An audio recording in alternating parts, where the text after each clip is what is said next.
This podcast is part of the Big Heads Media Podcast Network. Go to bigheadsmedia.com for more great podcasts.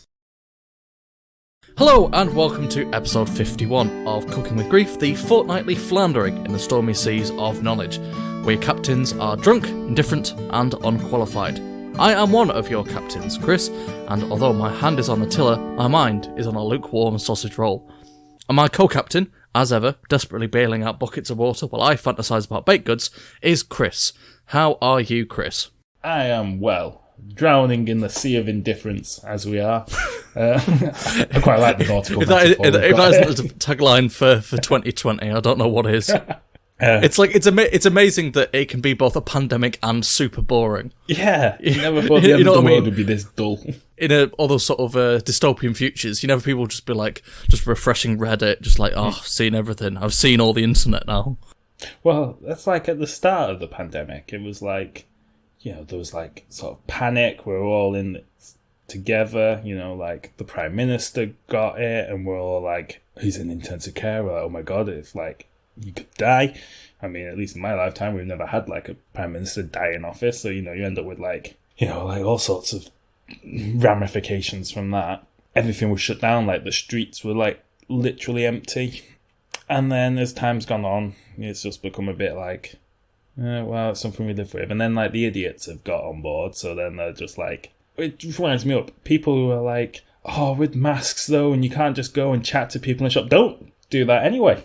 Even without pandemic, don't just stand in the shop chatting for 4 hours. Nobody likes you. I have customers telling me it's like, well, the problem with masks is you don't get that human touch from shopping anymore. And it's like, this isn't your social life, mate. Yeah. This is where you buy your sad ready meals and your disappointing ham. It's like on TV and stuff, and the talking heads and MPs and stuff like that talking, and they're in London, and they're like, yeah, well, without masks, you can't just smile at people, and I'm really missing like that human interaction. It's like, nobody in London in history has ever made eye contact with a stranger and smiled.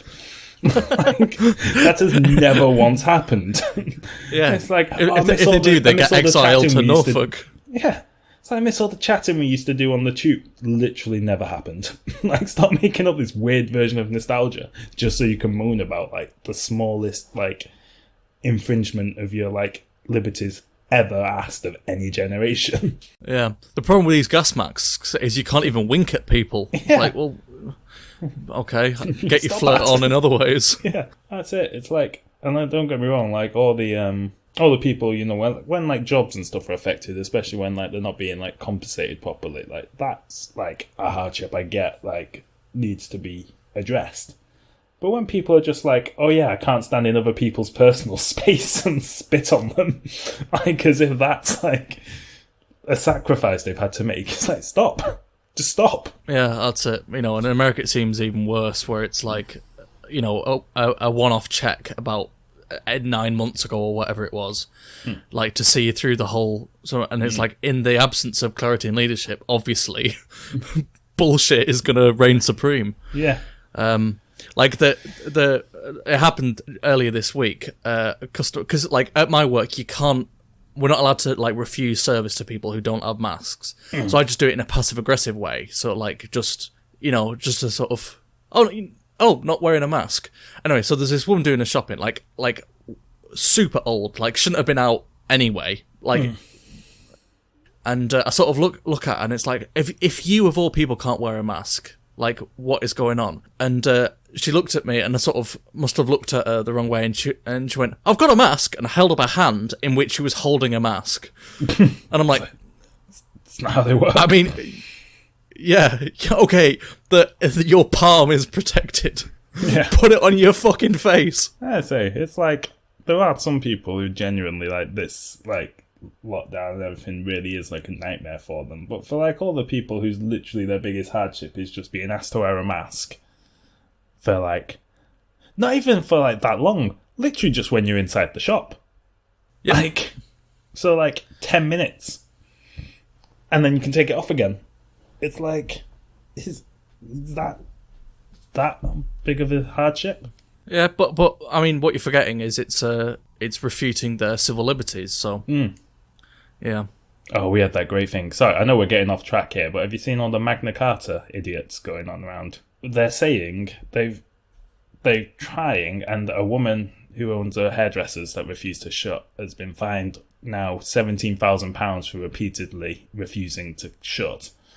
And what they do is they put signs up in the shops, or they carry a piece of paper around with them if they're like regular people, basically saying that through the right of Magna Carta, they declare themselves a free person and laws can only be applied to them with their consent. Therefore, they do not consent to the fine and to these laws, and so you can't apply it to them, which is like the equivalent of, like, you know, when on Facebook people copy and paste statuses saying that they do not give Facebook legal permission for their like photos, like, because there's so much wrong with it. It's like, first off, like, Magna Carta only applied to like a handful of barons in the Kingdom of England, you know, in a kingdom which no longer exists. Yeah, a handful of barons.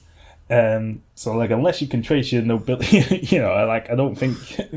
Yeah, unless you specifically named it in the Doomsday Book. Yeah, exactly. So like, you're probably like not going to have that applied to you anyway. Second of all, like, you know, and then like there was the peasant revolution like a few like years later, which went horrifically wrong for the peasants. So like, Magna Carta definitely did not apply at the time to the rest of us. Yeah, it's not like the Declaration of Independence is to America, you know. Yeah. It's as ridiculous as claiming that you only bow to Roman rule. Yeah. Yeah, exactly. Like, unless it comes from Rome itself. And like, also apparently they did then, like, in like the 1600s, explicitly remove all references from Magna Carta from the law, apart from for like one paragraph about something. But like, so not only like, even at the time was it not applicable in this situation, they explicitly removed like any like chance that you could accidentally apply it centuries later. Yeah, if you're as a hairdresser, yeah. Yeah, like you say, it's like the Americans in the Constitution, only like you say, the Constitution explicitly is like for everyone, whereas Magna Carta is explicitly not. Yeah, it's for a heavily feudal system. Yeah. It's like, we can go back to that system if you really want, but I don't think you're going to enjoy it. Yeah, like, yeah, if you think this is bad, try being a serf. Yeah, exactly. Yeah, does this mean that they think there are a load of serfs back in like, the Middle Ages, and they're just like, why didn't you just not consent to being a serf? Like, you could have... yeah. Why didn't you think of that, the fucking idiots?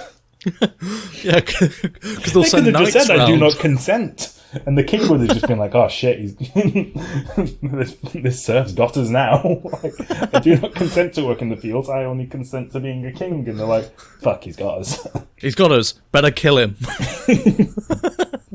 I do not consent to being dead. And even the Grim Reaper's like, fuck these technicalities. Yeah. Oh. So what I think we're learning is that in the absence of small talk or literally anything to talk about in the intro, we will tirade against against feudal ownership. Hey, it's a worthy cause. It is. It's just, I don't know if 2020 is the year to like be like tinkering with. Hot take. Feudalism is bad. Too soon. Well, like, to return to slightly more normal proceedings, especially after episode 51, here's how the podcast today will work. Each of your two hosts have brought two topics to surprise and entertain the other, and you get to hear an edited version of our reactions and subsequent conversations. It's not as boring as I've made it seem. So let's get going with Chris. We'll have your first topic. Is that the longest intro we've ever done? Okay, well, by sheer coincidence, my first topic is actually about feudalism. Oh, that's lucky. So people who listen at home are going to think that we planned this and this is a slick operation. Wrong. Nope. Sometimes we just look our way into sheer genius. Or passable content. Yeah, stumble into adequacy. No, so for my first tale, I'm going to talk about William Marshal, who was apparently the only written biography of a non-royal that survives from the Middle Ages. Oh. I don't know how many other non-royals were written about. I don't know whether or not he was so great that he's the only one that anyone deemed worthy of writing about, or if, he was just lucky and his book survived and the rest didn't. But either way, he does sound like a bit of a badass. It is feudalism, and that is actually going to come in into play. So he was born in 1146, and he was the youngest son of so he's the fourth son of a minor noble, which basically meant that, because of the way it worked back then, was primogenitor, something like that, where only the eldest son basically received everything, and the younger sons didn't. So that's why they'd send off, younger sons would go and join monasteries and stuff like that, because it's literally you're not inheriting anything. Yeah, you're basically a spare child in case the other one dies. Yeah, which is a really weird system. I've never really fully understood what the ones that don't join the monastery were supposed to do. I don't know, you could become a knight or a scholar or yeah, because you still have access to education. Yeah, that's true. So in this case, he became a knight. So when he was 12, he went off to France.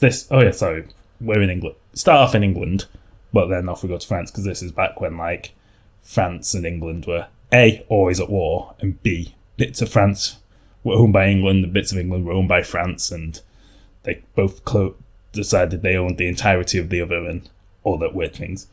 So off he went to France, and he became a squire and then learned how to be a knight.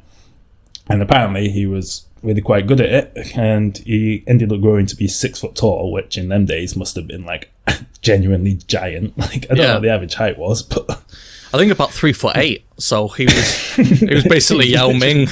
Yeah. For the record, 3'8" is not accurate. Also, yeah, this is something I learned through this. So apparently what they used to do back in the day was they'd have these tournaments, when there wasn't any actual wars going on. They'd just have these tournaments all the time where knights would fight each other. And it was like a spectator sport. Everyone would go and watch, and all these knights, they'd basically have an open field. And they'd they'd have jousting matches, and then they'd have melee combat. Deaths weren't the aim, but they sometimes happened.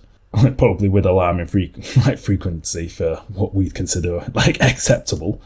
But the idea wasn't to kill your enemy, but you basically beat the shit out of them, and then you'd ransom them off afterwards, and that's how you'd make money. You essentially bet on yourself to win. And so he was one of the best in Europe at this. He was, apparently because he was so strong and stuff, he used to just, his special move, finishing move. His finisher. His fatality would be he'd just drag, other knights, he'd literally just walk up to other knights, on horseback, and just grab the horse reins and just drag the horse and the guy off with him until they were, away from everyone else, and then just beat him up on his own. He made a lot of money from that, because, you'd ransom people's armor and stuff back to them. Or apparently his other tactic was he'd just hang at the back, wait for everyone else to knacker themselves out, and then he'd just run in and beat the shit out of everyone when they're already tired. Camping is a legitimate strategy. Yeah, he invented camping. Then in 1170 he was appointed to be the household of Henry, who was the son of Henry II of England. Mm-hmm. So Prince Henry. And this Henry also fought in these jousts, and he basically became, because apparently also it was a team sport. You could do individual or team sport. So he would join Prince Henry's team. Shirts and skins. Yeah. You wouldn't want to be skins with shirts. No. Why did they get armour? They won the coin toss. It's like school, so everyone lines up and the two captains take turn to pick, and it's obviously you're picking the 6 foot tall giant who was earlier seen dragging horses round. I'm having that guy. Yeah. So yeah, he'd come up with tactics and stuff for the king. Oh, they called him the young king, so I don't know if he got when he became king or what, but yeah. He would be Henry's personal bodyguard and also come up with the tactics. But then they fell out, and William went and joined a rival team for Philip of Flanders. Yeah, the Flanders Falcons, I think they were called. Yeah, I was going to say it's like a football player leaving for crosstown rivals or whatever. It's Like when Tevez left United for City. There we go, that's a sports joke from the early 2010s. That'll go down well with everyone. Anyway, then young Henry then died, though, in 1183. But apparently William was back with him, like at his deathbed. And his dad, who was still king, asked him to go to set off. Apparently the prince had vowed to join in the Crusades, but didn't. Died before he could, because medieval times were awful. You could be the prince and you still die of dysentery. That's just how things went. Yep. So William set off to complete the crusade in his dead master's name. Yep, joined the Constantinople Crusaders. Yeah, so off he went to Jerusalem and spent 2 years fighting in the Holy Land with the Knights Templar. Mm-hmm. Then he came back to England in 1185 and served King Henry II. And apparently it's Henry's other son and heir was Richard the Lionheart.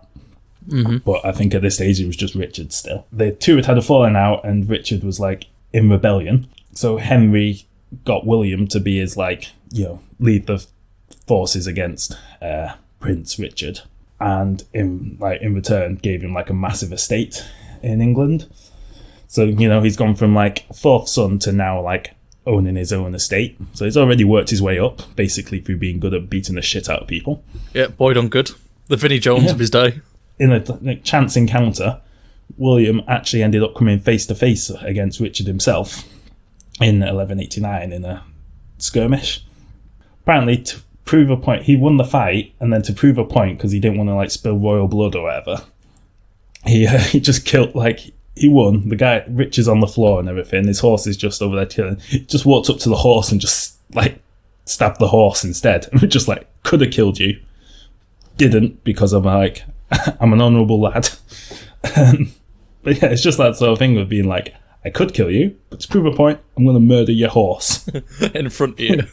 Yeah, it is weird, that level of the honour code, where it's oh yeah, I can beat the shit out of you, that's absolutely fine, but I'm not killing a prince, that's... Yeah, that'd be wrong. Yeah. Yeah, I can kill Prince's horse, though, just to put the fear of God into him. I'm going to strangle a horse.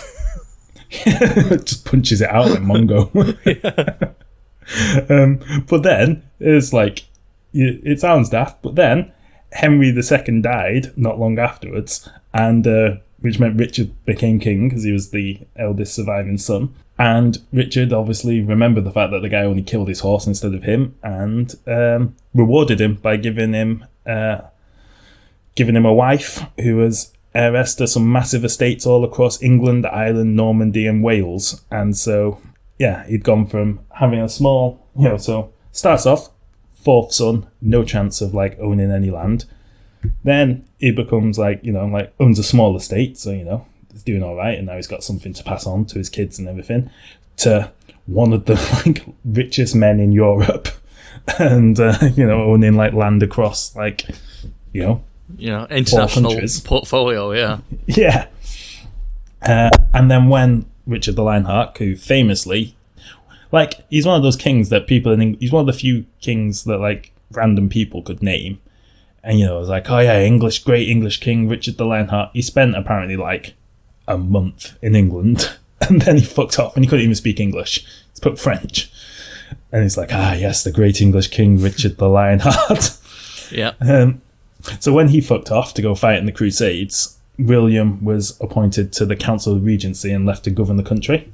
And then, because you can never have too many wars, he went and started fighting against France. And apparently, at the age of 50, which in them days must have been fucking ancient, 50 years old, he led a attack on the French castle and scaled the walls and held it until it could be reinforced.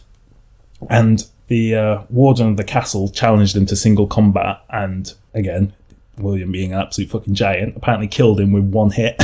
And then there was King John, wasn't there? Took over from Richard, I think. I feel like this is in Robin Hood. I'm not good, a his good King John.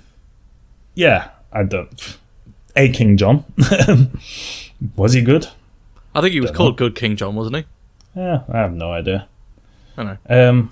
he took over, but then he died, and then there was then a 9-year-old Henry III, and William now has escalated all the way to Regent of England. It's a good gig. Yeah, so he's gone again all the way from fourth son of a minor noble, basically being 6 foot in the Middle Ages was like a superpower. Yeah, it's basically, it's like being like half Thor Bjornsson. Except useful, because like, half Thor Bjornsson, alright, he's managed to like be the world's strongest man and like get a few acting gigs, but nobody's made him president of the world. Like, no one's going, oh yeah, he's well hard, like, let's make him like king.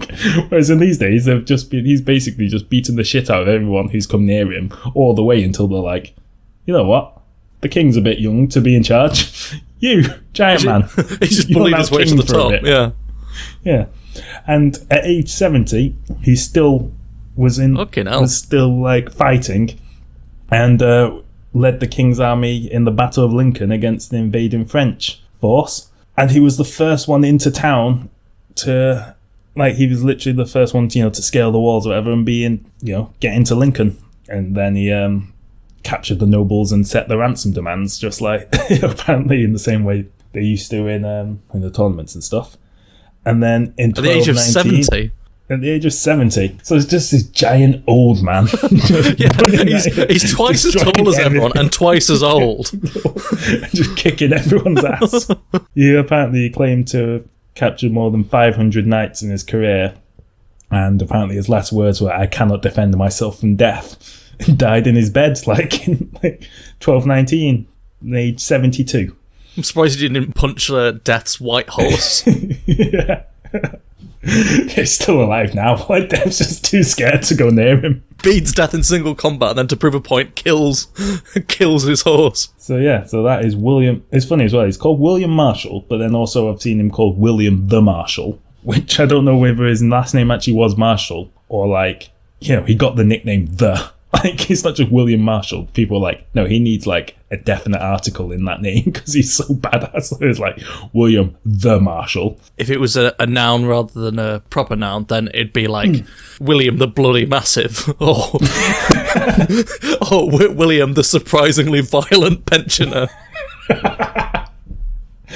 Yeah. Well, he was apparently then known as the best knight in the world, which, I mean, it's hard to dispute that. He's 73 years old and still kicking everyone like to death. So it's also like a pretty good shut-up line. You'll have the best night of your life. We can only assume that's what he used. His new wife. He wasn't even like, the king wasn't even going to give him all those, like, somebody that important with all heir to all those lands, and then he was just like, hey. Fancy the best night in your life? And everyone was just like, fuck, he's good. Well, I can't actually look up high enough to see his eyes, but he seems cool. Imagine being the firstborn, like his oldest brother. Like I am set for life. It's like, it is I, like Harold the first of my family name who shall really live out through history. Yeah, because like looking back, he probably, I don't know where he was actually born.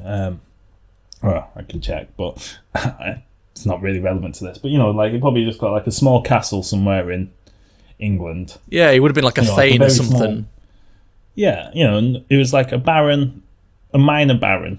So he would have had like a small castle and like some peasants to till the land or whatever. And it would have been all right, but couldn't really raise an army or do anything like that. And now, his younger brother now owns land in, 4 countries, and at one point was essentially king, whilst, until the actual king could grow. It's the fact that, he was basically, the closest man to, 3 separate kings.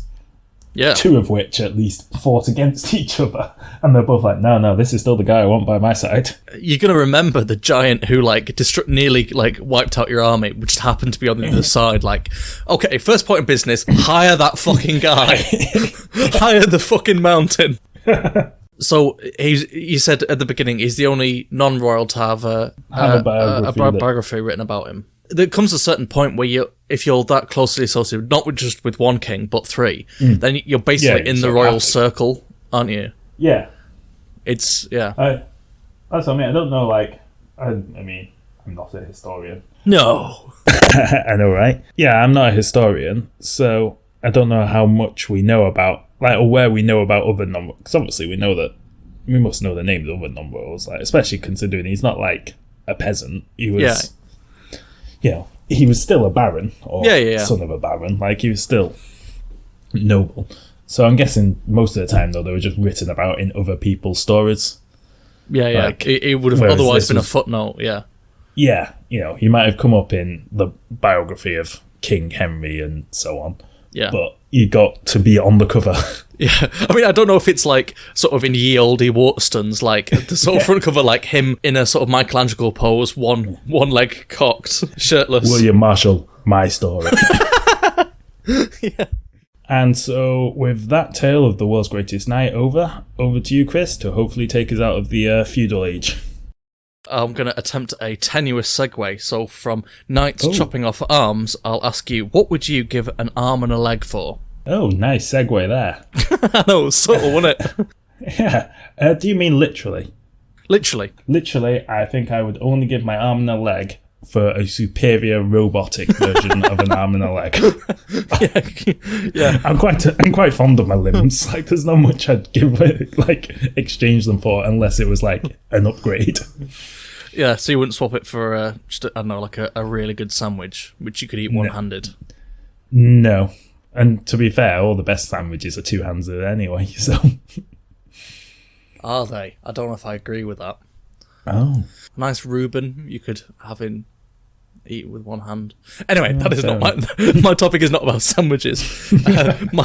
My topic is about the Argonaut Octopus, or the Argonaut Argo for taxonomy fans, which literally do give an arm in one of nature's strangest mating rituals. Would that make them septopods? Yes, I guess it would. Little Latin joke there for the audience. It's not often your name changes as you lose limbs. We don't call one-legged humans like monopods. No, octopus is in the name. Yeah, true. Yeah, all right. It's not like if someone's called Mike and they lose like we call them Mick. Anyway, so this species of octopus, which lives in tropical seas, it's a great example of sexual dimorphism, which is where the male and the female of the species look completely different. So the male is on average 3/4 of an inch long, whereas the female can be up to 30 times its size at an average of 17 inches. Fucking hell. So think of a mouse trying to seduce a horse. I guess. And the female has a thick-plated shell, and the male doesn't. It's basically just a little squidgy little octopus. Like blowing up the Death Star, I think. I've not seen Star Wars, and I'm not exactly comfortable with pop cultural references from the 1970s. The male has to fire a tiny missile to impregnate the female. It's called a hectocotylis, a small tentacle-like detachable copulatory organ, and it has to worm its way into the female's mantle cavity. So it literally throws its dick at its potential mates. So, it's got an arm that it uses as a dick. So it launches its dick arm at people. Yes, and I hope people. Hopefully not at people. Yeah, it's not just like a warning mechanism. It's like, fuck off, get off me lawn. But yes, it basically fires its arm dick, if we're using the scientific jargon, at the female, and it can't regrow this organ, and it dies shortly thereafter. It literally gets one shot at it. And the female, on the other tentacle, can stockpile like several disembodied sperm arms from several mates and uses them to fertilise eggs over time. So, just to put it in context, if this were humans, we'd see tiny people hurling their reproductive organs at giants, then dying. A sort of kamikaze, if you will. Yeah, what a life, eh? When Eminem sang about having one shot, I don't know if this is what it means. I don't know if he was specifically referencing septopods. As an interesting side fact, in 300 BC, Aristotle, because would it really be an episode of Cooking with Grief if we didn't bring the Greeks into it, described his account of seeing the female Argonaut octopus sailing, using the shell as a boat and the tentacles as sails and oars. And as we talked about before on this podcast, everyone just sort of went along with it. Aristotle said it, so we're like, oh, okay, yeah, fine. Until 2010, when researchers Julian Finn and Mark Norman documented how it actually works, where the octopus moves by expelling jets of water, surfaces for long enough to trap air in the shell, and then is buoyant because of the air bubble sort of trapped in the shell. Oh, so it just basically has its own inflatable, like, arm rings. Yeah, so it just stores air in the shell, so it's sort of like a hard lung. Also, just side note, was Aristotle the one who just could not understand where eels came from? He just thought they sort of just, like, were born in the mud or came out of mud or something. They just, because eels have that really weird thing where they cross the ocean to, like, breed, so he just had no idea where baby eels came from. So he just, like, made it up. Yeah, so, like, I know we talked about before, sort of like pre-modern, examples where people think of the first thing they can think of. So it's like people didn't know where worms came from, but they always seem to find them in like dead animals. So it's like, oh well, a cow dies and then worms come out of the organs because that's where worms come from. And everyone goes, yeah, fine, that seems fine. Let's write it down. What's the strangest mating ritual you've seen in humans? In humans? I mean, this is going to make me sound like a pervert. Okay. Yeah, well, I mean, the point of that question was like, I didn't know whether you had any stories about, like, when you see people and it's like one person's trying to chat up the other person, it's clearly not working. Yeah, well, my thing is always like, so I just remember at uni, it's obviously it still happened and everything around, but I just, after 1 year of uni of like, trying to force myself to go to nightclubs and stuff and be like, try new things, get out of your comfort zone. I realised I hated it. And yeah. I much preferred my comfort zone. It's like, I remember a mate, and he'd like, he's a bit of a womanizer and everything. But like his technique was literally just go up to girls and, be dancing and, you start grinding on them. And then like if they grind back, like he'd scored, and if they didn't, like he moved on. And I was like, and he was like, and just go do it to people. And I was like, mate, you literally just walk up to girls and rub your dick on them and see if they rub back. Like, it's just the weirdest fucking thing in the world. He's like, no, it's just how it's done in the clubs. I was like, yeah, I'll pass, thanks. Yeah, just sexually assault someone, and if they seem like not entirely repelled by it, then then you're in. To be fair, it just does seem to be the standard way of doing things, because obviously you're in a nightclub and stuff, like the music's blaring and all that. It's like you can't actually talk to people. It is basically entirely done on like touch and like a few shouted words of, do you want a drink? No. It's not exactly. Nobody's being impressed by the like other people's wit, are they? Yeah. And I put it to you, sir. What? Yeah. Yeah, I know what you mean. Like I found the exact same thing at uni. Like, get out of your comfort zone. And like, I hate it outside of my comfort zone. I want to meet people in bookshops and cafes where I can have a midday coffee with someone and actually talk to them. But I think I would still fare worse as an octopus. True. I mean, I'm glad I've never had to throw my dick at someone. I mean, aren't we all?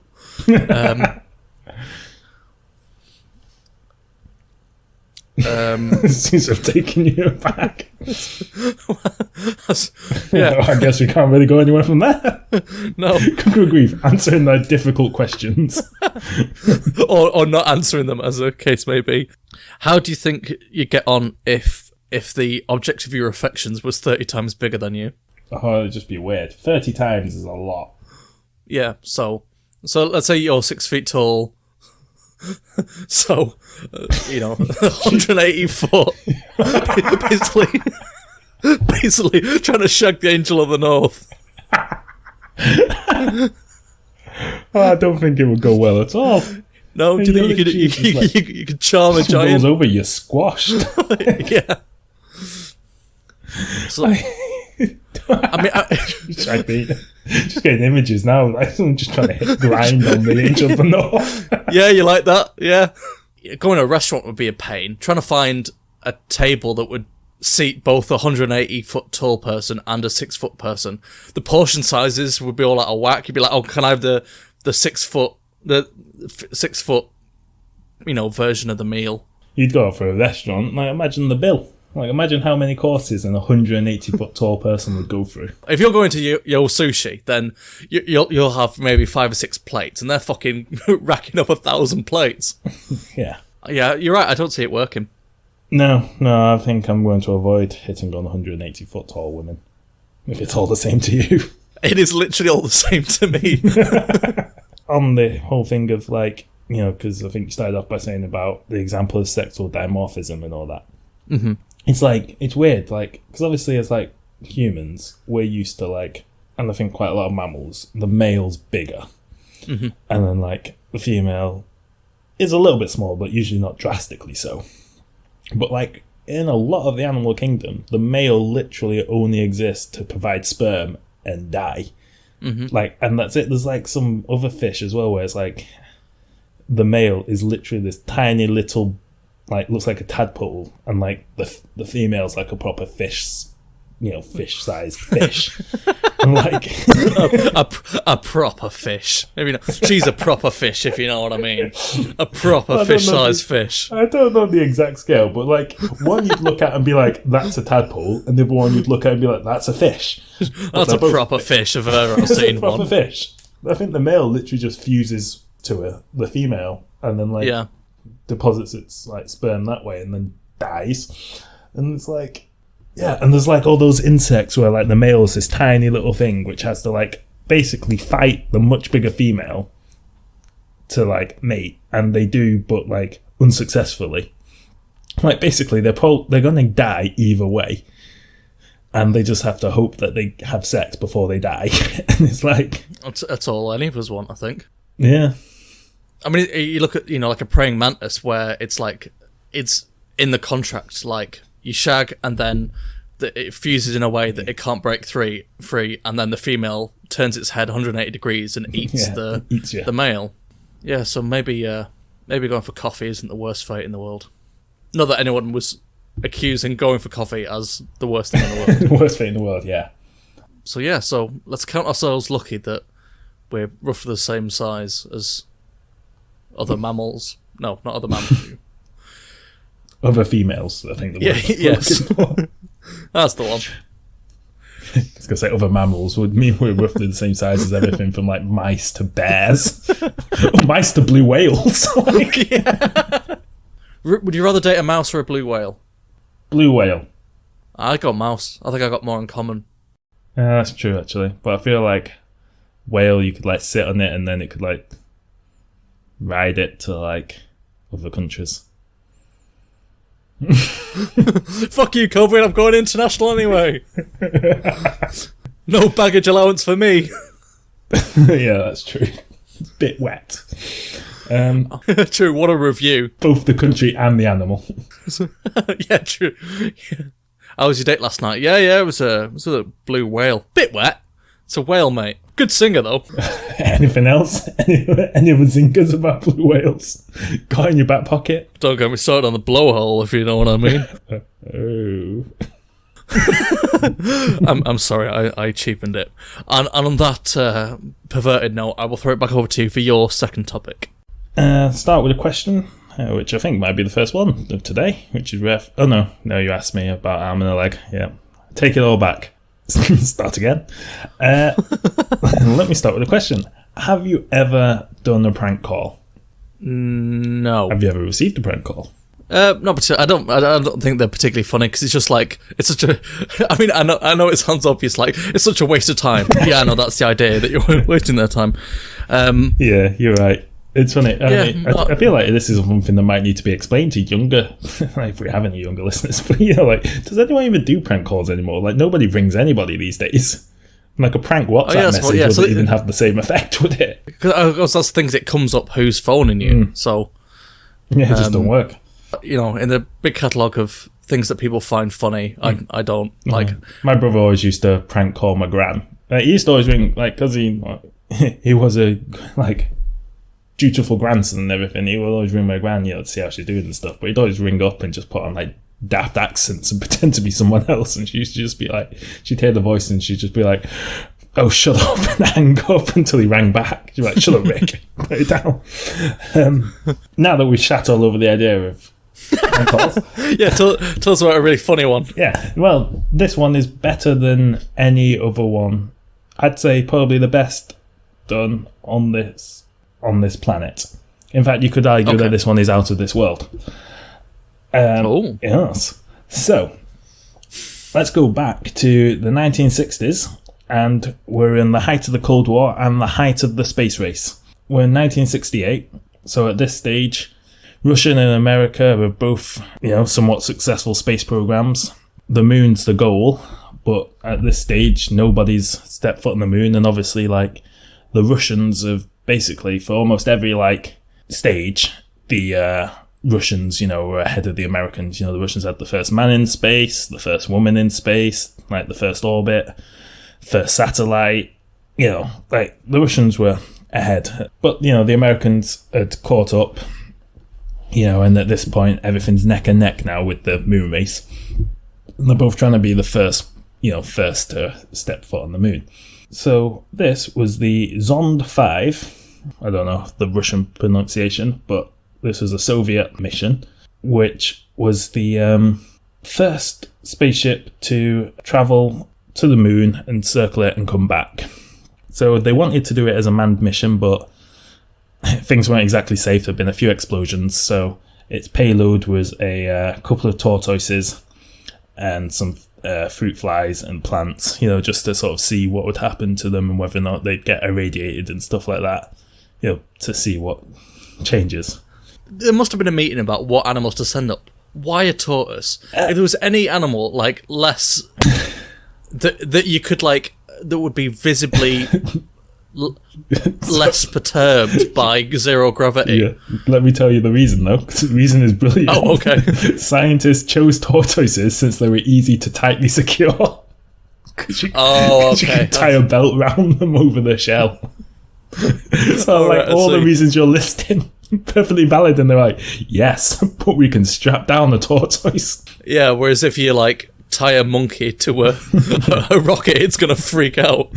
So, they sort of, they kept some control tortoises, and some they sent to space.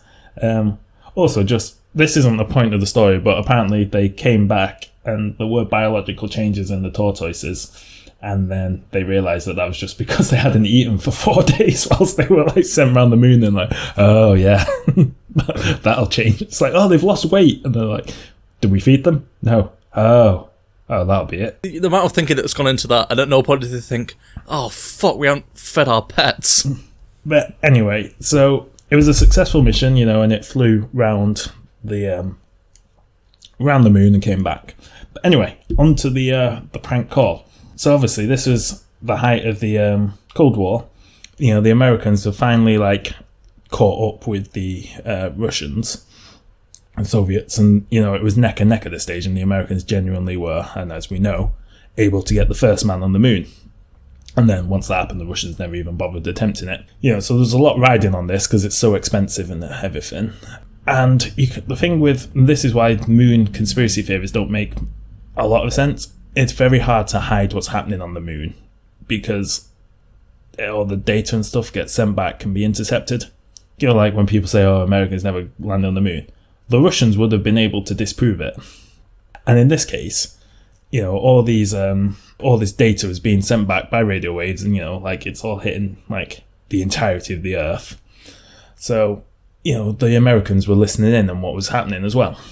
So these Russian cosmonauts, Valery Bykovsky, Vitaly Sevastanov, and Pavel Popovich, they were in, the command center on Earth in, it would be in Kazakhstan, I think. And they had an idea. They decided, and in their own words, to engage in a little bit of hooliganism when we realised we would never make it to the moon. We asked our engineers to link the on-probe receiver to the transmitter with a jumper wire. So basically, they were in Kazakhstan, they were in Crimea.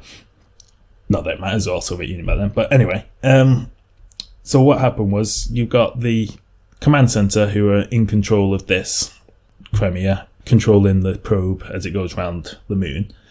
What they realised was they could send a signal from Crimea, and then have it appear as if it was being broadcast from the spaceship. So what they did was they decided to prank and start reading out all the things they would be reading out if they were actually attempting to land people on the moon. So they started reading out, being like, all right, we're starting our descent now. And obviously knowing that the CIA and everyone in America was, listening in. And so they basically did this whole... And the favourite part of this, it wasn't state-sanctioned. This wasn't part of some propaganda thing. This was just... They knew the Americans didn't know what was on this rocket. And they knew the Americans would be listening. 3 dudes dicking around. Yeah, so 3 bored cosmonauts were like, let's have a go at this. So they basically read out a whole script of as if they were landing on the moon. Started reading out all the, like when you see it on films and stuff where they're like altitude down to, 200 feet. Descent protocol yeah, sort of thing. Like launching second stage now, all this.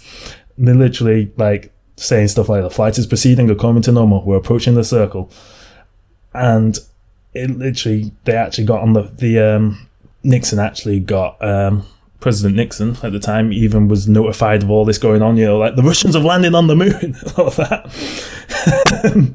And so, it's just like, it worked. Like I say, they had this whole thing with them landing, and it actually like caused like major panic in America, and it was just 3 bored cosmonauts.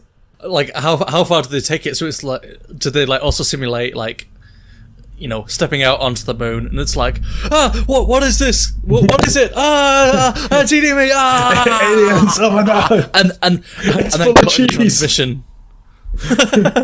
Wallace was right. Who? Never mind. As far as prank calls go, like you say, they're usually very unimaginative, whereas this one required quite a lot of like... sort of technical, but then also like the scope of it reaching all the way to the president is pretty good. Like, yeah, as far as jokes go, when the president ends up being like involved and has to like be calmed down and be like, I think they reported or whatever, and they realized it was a hoax, but like, and then obviously I think they could see when the rocket spaceship started coming back to Earth, unless they thought they stranded the cosmonauts on the moon, which even the Russians I don't think are that brutal to just be like, yeah, we did a deliberate one-way trip to the moon. It was an accident. It went wrong. Nope. All part of the plan. Dropped off some people on the moon, left them to die. Don't worry, there's plenty of like tortoise meat up there. And on that note, over to you, Chris, to round us out and with your second topic. Chris, in nearly 15 years of friendship, what's the one thing I've always said? The one constant doctrine I've had? You can never go wrong with a nice pie. It is pretty consistent with, I'd say, 80% of my intros that involve baked goods. It wasn't what I was thinking of. It was that ants are freaky. I've always said that. Oh, that is true. Yeah. It's a tenet you live your life by. I know. It's one of the first things that, when we met at the age of 14 or whatever it was, we're like, hi, I'm Chris, and I think that ants are freaky. Exactly. Oh, I agree. Let's be friends. I think your very first topic, or one of your very first topics on this very show, may have been about ants as well, so... I think so. It was about ants that had been living in an abandoned nuclear bunker. Yeah. Radioactive ants. Extra freaky. Yeah. So, like I say, no one can dispute that this has been one of the tenets of your life. I have been consistent on freaky ants. And not in a sort of recently divorced and discovered spirituality way. So for my second topic, and I don't particularly know why I picked 2 freaky nature topics this week, I want to talk about a recent discovery concerning leafcutter ants, which is just a kind of ants. Now, leafcutter ants, cephalotes, don't worry taxonomy fans, I'm still on board, are actually pretty interesting already, because for 60 million years they've been practicing their own form of agriculture. They cultivate fungal farms that are a symbiotic relationship that provides food for their larvae and protection for the fungus, because it coats the ants in a bacteria that when they spread it kills off other invasive funguses. They engage in... So I know you find... Oh, sorry. I know you think ants are super freaky. I love ants because they're so... they do stuff like that. They're so organised. Yeah. So it's... Ant farmers. Like, I think we've spoken before, both on this podcast and in our own private lives. For 15 years. Yeah, constantly. How you doing? Never mind that. Ants are really cool. I know, I agree with you, but can we have a bit of small talk too? Oh, maths homework again. I know. You know who doesn't have maths homework? Ants. Those freaky bastards. Yeah, they engage in ant wars with other colonies. They cultivate and farm, like I said. I could watch ant documentaries all day. I'm a fan of ants, is what I'm saying. But I also fear and respect the ants for their organisational skills. But it was recently discovered that they have a natural armour made of calcite. Do you know how to pronounce that? Calcite, I think. Let's say calcite. Yeah, calcite and magnesium, which has only been found in one other biological structure, the teeth of sea urchins. That's freaky. Yeah, they are also freaky, but for different ways. And sea urchins use their teeth to grind limestone, so it's like hard armour. And according to Andrew Suarez, an entomologist at the University of Illinois, it's the equivalent of humans having their bodies covered in tiny crystals of enamel, which would be freaky to continue the theme. It'd be like being covered in like armoured teeth. Yeah. Oh, that'd be like a superpower. I hate both the sensation and like sound of like teeth on teeth. Because you imagine like two people covered in teeth hugging. Oh, that'd be the worst. You know, if a tiny... Okay, let's not cover people in teeth. Oh, right, okay, I need to make some calls. I thought this was an absolute goer. This discovery was made by Li Hongjie, a researcher at Ningbo University in China, who was studying the bacteria that these ants get covered in to kill off invasive fungi. Fungi. Calm down. I'm getting too passionate talking about ants. The fungi that, as part of the ants' agricultural practices, but kept finding these specific species of ants that had this armour, and was like, I'm going to get some geologists to analyse it. And using electron microscopy, found the armour was like dolomite, but harder. It had the same structure as a crystal. And I quote, as proof that researchers are not poets, as brilliant as they may be, Lee said, "There was rock on the ants. I found rock ants." It's like... Okay. I mean, to the point, I guess. Yeah, maybe it's an issue in translation. Maybe it sounds better in Chinese. But not quite the... It's no, you know, if I have seen further, it's only because I've stood on the shoulders of giants. I found rock ants. What's interesting is if the ants are separated from their colony as pupae, they don't develop the armour. So it's something in the nest. Yeah. So it's this it's nurture, not nature, if you know what I mean. It's using the environment. So Lee did experiments making armoured and unarmoured ants fight, because why wouldn't you? I presumably they bet on it as well. Yeah, I imagine it's, you know... Like, I can only assume they were just like in this tiny little like arena thing with just loads of men just yelling, and you know, like in films where like the betting seems to be just people holding notes with no real system, just yelling at each other and just giving notes of notes of cash. Yeah. Maybe someone rolls some dice. Yeah. Whilst everyone screens and there doesn't actually seem to be any real sort of like you're just giving your money to some random guy who apparently money on tables. Yeah. Or is it more like gladiatorial and these scientists are the braying spectators? Are you not entertained? Wait. Honestly, it's a good job we weren't around in the Roman times, because we'd probably be like, we'll go entertain the emperor, this could be our big break. Are you not entertained? Crucify them. No, fight that lion. These ants who are about to die, we salute you. Think how many thumbs up an ant emperor could give, though. Alright, okay, so in nature, these ants fight in colonies anyway, so basically to prove that the armour was for protection purposes, they made them fight, shirts and skins. There was a big 6-foot ant just decimating that, just like... And became the only non-royal ant to have a biography. Yeah, it wasn't.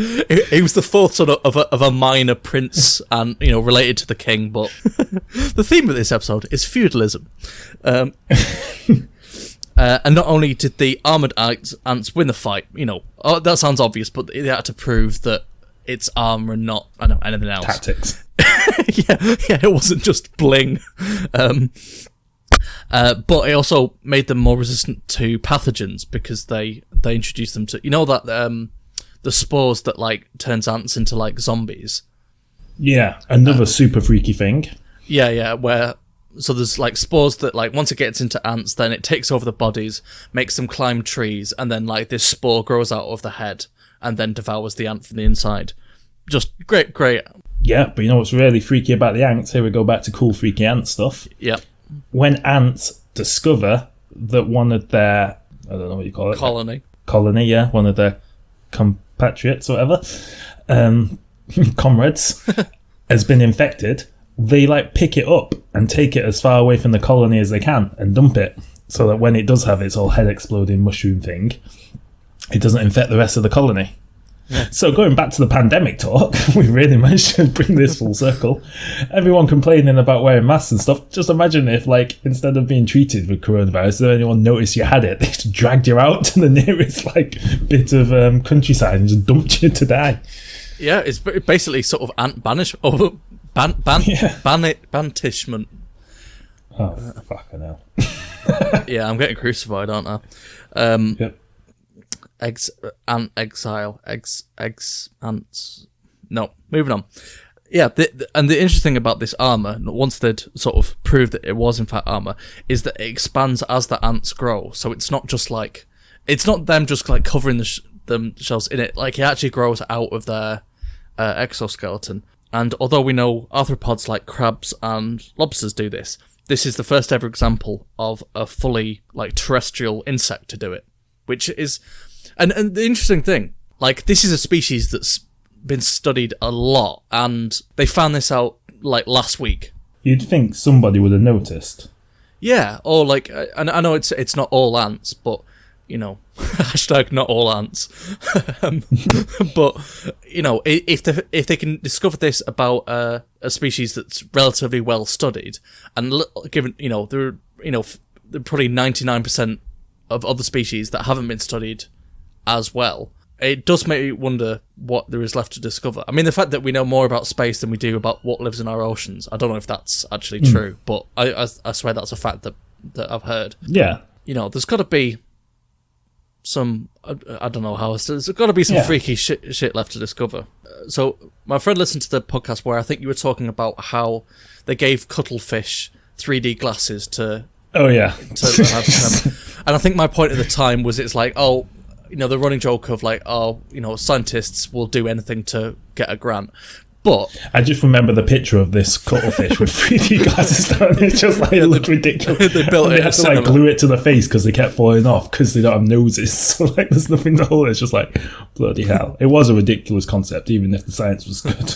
That's it. So like the point my friend made in the feedback was that it's worth doing these scientific experiments because we might discover something, like getting radar from bats, or you never know what nature is capable of that might prove useful in a human technology sense. So, although we've ruled out growing teeth armor, that I've got to stop saying like, what a pointless waste of science, because you never know. It's worth it just to find out how it works. Sometimes it's a waste of time. Sometimes it is a waste of time, and sometimes it just results in cuttlefish having 3D glasses glued to the head. But that's, it's worth it. So, yeah, I mean, I've been saying it for years, but when the ants rise up, we do not stand a chance. No. Chance. Ants.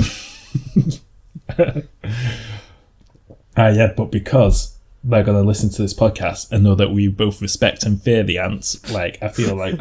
we'll be spared and kept as court jesters. We'll be spared. Yeah. Making ant puns. Thing is, they probably love it. They're like, you might be booing me, but like, they'll love Are You Not Entertained? They're like, exactly. Hey! That'll be the name of our ant TV show. Also, so the problem is our main rivals will be Ant and Dec. Yeah, but they stood by and watched I'm a Celeb for years, which was like a sort of insect massacre. Yeah, that's like an ant genocide. Yeah. So more like Yeah. So more like Ant and Hitler. Am I right? What? That's not even a pun. It's like Prawn Davis all over again. So when the ant overlords do rise up, we will bend the knee. Or 6 knees. So Ants are freaky. That's it. Bye. So that brings us to the end of this surprisingly the feudalistic episode of Cooking with Grief. Those are your 4 topics, and we've managed to weave in feudalism, the coronavirus, and just freaky stuff. And feudalism again. Yeah, we like I'm sure this country will bow out. We both have started and ended with feudalism if things are going the way they're going. So thank you for listening, and we'll be back next time with 4 brand new topics. Thank you to Big Heads Media. You can follow us on Twitter at Cooking with Grief with no G on cooking, or you can email us cookingwithgrief@gmail.com. But if you'd like bonus Cooking with Grief content, Chris, you took part in another show. You cheated on me with another podcast / I was unavailable to record. Do you want to tell them about what you did this week? Yes, so, as I say, we were both actually invited onto a comedy news quiz show, but unfortunately you were called into work at the last minute. Yep, my life is a bin. Yeah, so thus ruins your dreams, and I am leaving you to go on to superstardom and leaving you all alone. Yeah, as long as you claim that you never had anyone help, never had any help. You know. Exactly. This podcast has all been me. I just do the voices.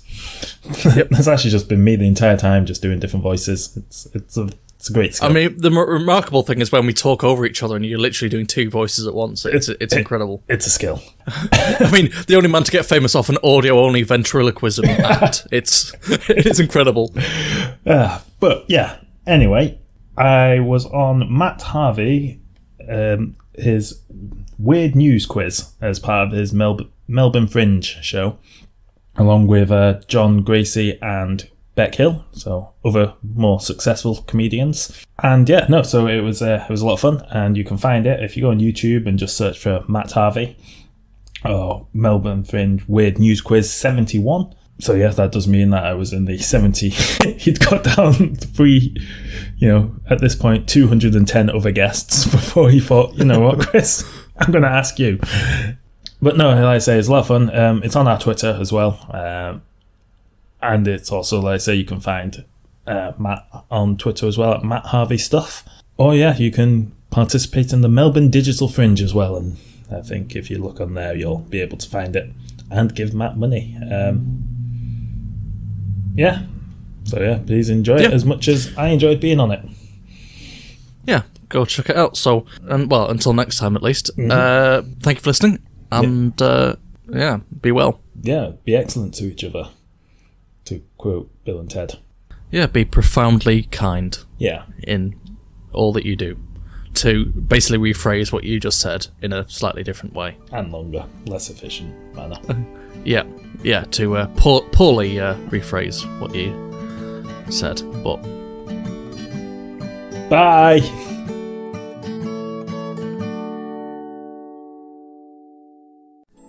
Oh, hey, I didn't see you there. I'm Swanson, host of the TV Tuners podcast. Every week on TV Tuners, me and my co-hosts, Keo Rain. Swanson, I need water. And Stairmaster review the latest in TV, discuss news, trailers, and even find time to play some fun games. Right now, we're working overtime to cram as much TV knowledge into our brains as possible. Isn't that right, guys? Swanson, we've been here for 24 hours. We need to get out of here. Not until you answer who Norm is. He's Frasier's brother. Wrong. You get the shock. Check out TV Tunes, available on Apple Podcasts, Google Play, Stitcher, or any of the podcatchers of your choice.